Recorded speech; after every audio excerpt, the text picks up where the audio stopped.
महामंडलेश्वर इंद्रदेव के खिलाफ मथुरा न्यायालय में मुकदमा दायर करने पहुंचे संजय हरियाणा। जिस तरह भागवत पीठ से महामंडलेश्वर इंद्रदेव महाराज ने अभद्र टिप्पणी की थी, उसको लेकर मथुरा न्यायालय में वाद दायर करने पहुंचे अखिल भारतीय हिंदू महासभा के प्रदेश उपाध्यक्ष संजय शर्मा हरियाणा। इंद्रदेव महाराज ने रामलीला मंचन करने वाले रामलीला पत्रों को लेकर और माता सीता जी के स्वरूप को लेकर जो अभद्र टिप्पणी की थी, उसको लेकर एक वीडियो के माध्यम से महामंडलेश्वर इंद्रदेव महाराज ने कुछ पत्रकारों को बुलाकर माफी मांगी, लेकिन इसको लेकर समस्त रामलीला पात्र तथा हिंदू संगठनों ने माफ करने इनकार कर दिया और कहा कि जिस तरह आए दिन कोई भी हमारे आराध्य भगवान के बारे और रामलीला पत्रों के ऊपर कुछ भी बोलेगा और माफी मांग लेगा, इस तरह कब तक चलेगा। उसको लेकर आज न्यायालय का दरवाजा खटखटाया है, जिसमें सख्त कार्रवाई करने की मांग संजय हरियाणा द्वारा की गई है। प्रकार से व्यासपीठ पर बैठकर इंद्रदेव चौधरी, जो अपने आप को महामंडलेश्वर कहते हैं, हम उनको महामंडलेश्वर नहीं मानते, निजता का हनन महिलाओं के सामने भरे मंच से किया गया है। ऐसी टिप्पणी करने का उनको कोई अधिकार नहीं था। व्यासपीठ पर भागवत पढ़ने का या जो भी हमारे सनातन धर्म के ग्रंथ हैं उनको बोलने का उनको अधिकार था, लेकिन अपनी पुराण वो चला रहे हैं। और जिस प्रकार से रामलीला का मंचन करने सारे भारतवर्ष में मथुरा से लोग रामलीला करने जाते हैं, उनके प्रति मर्यादा पुरुषोत्तम राम व सीता के प्रति जिस प्रकार की टिप्पणियां, शराब पीना, सिगरेट, धुआं उड़ रहा है और ऐसे शब्दों का प्रयोग जो हम महिलाओं के प्रति अपने घर में नहीं कर सकते, निजता का हनन जिस प्रकार से उन्होंने भरे मंच से किया है, यह देखते हुए मन बड़ा व्यथित था, क्योंकि लगातार एक चलन सा बन गया है, पहले बोलिए और दूसरे दिन माफी मांग लीजिए। ऐसे चलन को देखते हुए, ऐसे चलन पर विराम लगाने के लिए यह कार्रवाई कोर्ट में की गई है। एक बार ऐसे महाराज कोर्ट की दहलीज पर आएंगे, निश्चित रूप से फिर ऐसे मामलों में रोक लगेगी।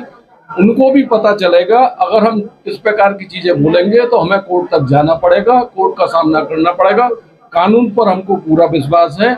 नॉन बेलेबल धाराएं हैं, निश्चित तौर पर पहले महाराज जी को जेल जाना होगा, उसके उपरांत में उनकी जो भी जमानत, जो भी कोर्ट का अपना व्यू है वो करेगी। लेकिन हमारा जो ध्येय था, निश्चित तौर पर जो मन व्यतीत था, उसके अकॉर्डिंग हमने ये अपना केस फाइल किया है। और हमारे वृंदावन में एक संत हैं जो कि कथित संत बनते हैं, अपने आप को कहते हैं इंद्र कुमार महामंडलेश्वर। उनके द्वारा एक सार्वजनिक मंच से, व्यास गद्दी से एक ऐसा अश्लील प्रवचन जनता के मध्य दिया गया, जिसे सुनकर के एक आम व्यक्ति शर्मिंदा हो जाए, जिसमें कि महिलाओं की तो स्थिति क्या होगी। आप महामंडलेश्वर हैं, आपको ये चाहिए कि आप केवल व्यास गद्दी से कथा भाषण करें, कथा से संबंधित, पुराणों से संबंधित और शास्त्रों से संबंधित वार्तालाप करें, ना कि आप हमारे सनातन धर्म के भगवान श्री राम, सीता जी, माता सीता को अपमानित करें, उनकी निजता, उन कलाकारों की निजता भंग करें। सभी लोग जानते हैं कि जो रामलीला के मंचन करने वाले कलाकार होते हैं, वो स्त्री और पुरुष दोनों में से कोई भी हो सकते हैं।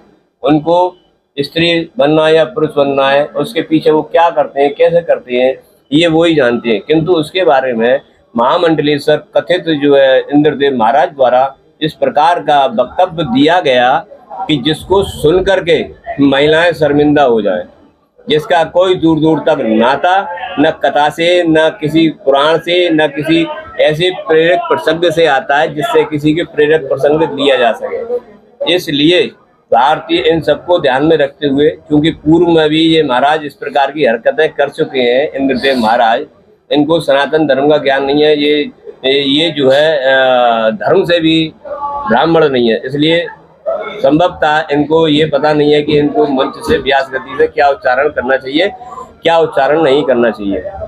इन सबको देखते हुए जब जनता काफी त्रसित हो गई इनसे, तो हिंदू महासभा के प्रदेश उपाध्यक्ष पंडित संजय शर्मा हरियाणा जी के द्वारा एक रिट पिटीशन यहाँ दाखिल करी गई, जो कि 156(3) नया 173(4) BNSS के अकॉर्डिंग मैंने दाखिल करी है। आज इसमें मैं अधिवक्ता के तौर पर पेश हुआ हूँ, जो कि हिंदू महासभा के प्रदेश उपाध्यक्ष संजय शर्मा जी हरियाणा के द्वारा मुझे नॉमिनेट किया गया है।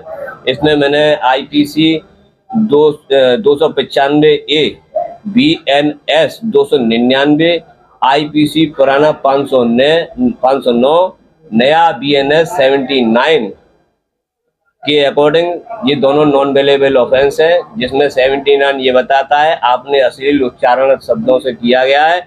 295A BNSS 299 ये बताती है कि आपके द्वारा मंच से जो विद्वेषपूर्ण भाषण दिए गए जिससे कि समाज को और यानी वर्गों को हानि पहुंचती हो, आपस में मनमुटाव पैदा होता हो, आप धार्मिक विद्वेष फैलाना चाहते हैं, इस प्रकार के जो आपने कृत्य किया है उसके लिए आज 156(3) यानी कि 173 4 BNSS डाली गई है, जिसमें कि आगामी तारीख 8 तारीख लगी है, 9 तारीख 8वां महीना 9 तारीख 8वां महीना लगाया है।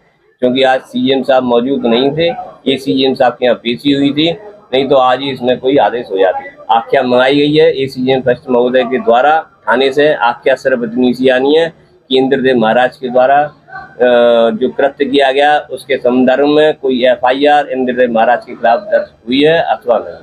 9 तारीख 8वें महीने को पुनः पेशी होगी, तब उसके बाद में पता चलेगा। जैसे